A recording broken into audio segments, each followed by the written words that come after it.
이번에는 독일의 비즈니스 문화를 소개해드리겠습니다. 독일의 업무 방식과 커뮤니케이션 스타일은 한국과 비슷하면서도 다른 점이 있습니다.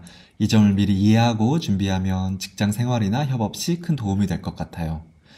첫 번째로는 시간을 엄수하는 것입니다. 비단 비즈니스 환경뿐 아니라 독일 생활에서도 독일은 시간 엄수를 상당히 중요하게 생각합니다. 때문에 독일 어학원에서 처음으로 배우는 단어 중 하나도 시간 엄수를 의미하는 퓽틀리시입니다. 따라서 웬만하면 미팅 시간을 잘 지키는 것이 중요합니다. 또한 독일의 대중교통은 매우 자주 연착이 되거나 취소가 되기 때문에 대중교통으로 인한 지각 확률도 상당히 높아요. 그래서 사실 독일에서 생활하시면서 대중교통 때문에 벌어지는 지각이 상당히 많습니다.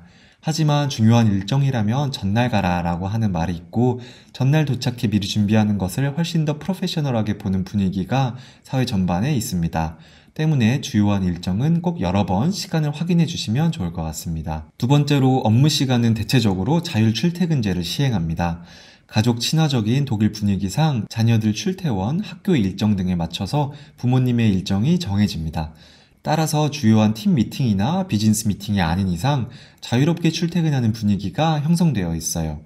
물론 정직원인 경우 본인의 업무량과 업무 플랜을 잘 계획하지 못해서 진행이 더디다면 그것에 대한 책임은 본인이 져야 하는 것이지만 독일에서 인턴으로 일할 때에는 출퇴근 시간 때문에 너무 크게 스트레스 받을 필요는 없습니다. 또한 업종에 따라 다르겠지만 대체적으로는 재택근무도 같은 이유로 열려 있어요. 일주일에 한 번 또는 두 번 정도 사유가 있다면 집에서 근무하는 것도 가능하니 회사 분위기에 따라서 일하는 환경과 관련해 팀 리드와 대화해 보시는 것을 추천드립니다. 참고로 근무 시간은 주 30시간에서 40시간 사이로 책정되어 있으니 이 가운데 자유롭게 일하실 수 있으면 좋을 것 같습니다. 세 번째로는 직접적인 표현입니다. 독일인들은 차갑다라는 이미지가 있습니다. 이것은 최대한 명확하게 의사를 전달하는 독일의 분위기 때문인데요. 물론 일상생활에서 모든 독일인들이 다 차갑거나 표현을 딱딱하게 하는 것은 아닙니다. 다만 일하는 환경에서는 모두가 최대한 명확하게 커뮤니케이션 하려고 노력하는 분위기가 형성돼 있어요.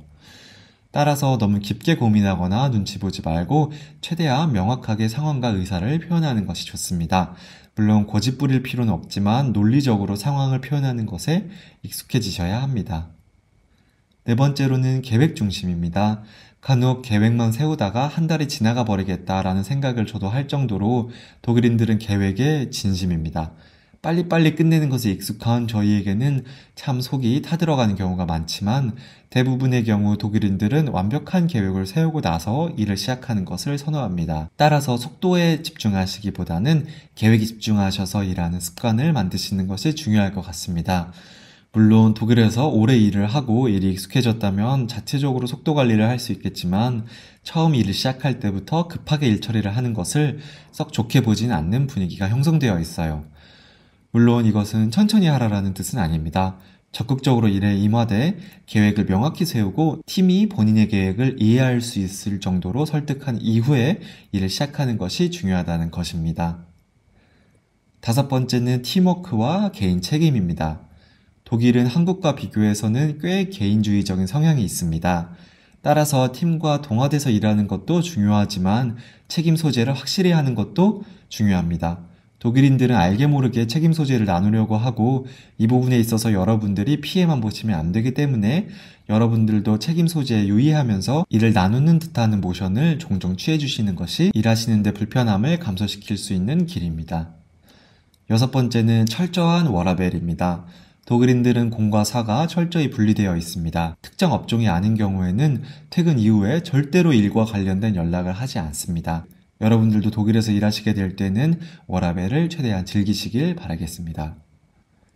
일곱 번째는 존칭 사용입니다. 사실 독일 직장에서는 웬만하면 서로 이름을 부르며 반말을 하는 분위기가 형성되어 있습니다. 하지만 직종에 따라 그리고 나이 차이가 너무 많이 나는 경우에는 처음부터 이름을 부르며 다가가는 것은 예의에 어긋나는 행동이 될 수 있습니다. 따라서 비슷한 나이 또래이거나 같은 팀, 자유로운 분위기라면 자유롭게 행동하되 정황상 나이 차이가 너무 많이 나는 것 같다 싶을 때는 첫 만남에서는 남자라면 헤아 플러스 성, 여자라면 프라우 플러스 성을 부르는 것을 추천드리며 듣는 사람이 편하게 이름을 불러줘 라고 하면 그때 이름을 부르면 됩니다. 그리고 풀네임을 부르는 경우는 없습니다. 예를 들어 세바스티안 뮬러 같은 경우에는 세바스티안이라고 부르거나 헤아 뮬러라고 부르지 헤아 세바스티안 뮬러 이렇게 풀네임을 부르는 경우는 없습니다. 여섯 번째는 드레스 코드입니다. 종종 정장을 입어야 하나요? 라는 질문을 받은 적이 있는데요.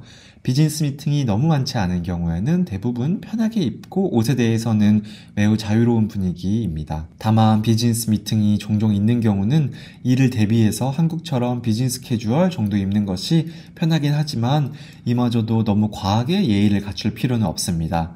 또한 독일은 특정 업종을 제외하고서는 정장을 입는 경우도 드뭅니다. 네트워킹 행사나 주요한 미팅을 제외하고선 다들 편하게 입는 분위기이기 때문에 회사 분위기에 맞춰서 편하게 옷을 입으셔도 됩니다. 마지막으로는 점심시간에 관한 질문도 종종 받았는데 독일도 대체적으로는 12시 30분 정도에 식사를 하긴 하지만 이것도 본인이 자유롭게 선택하여 결정할 수 있습니다.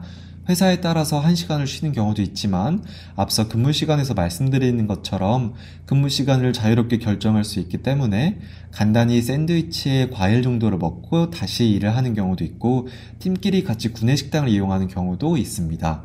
구내식당은 주로 칸티네라고 부르며 한국과 다르게 여러 회사에서 한 구내식당을 이용하는 경우도 많습니다.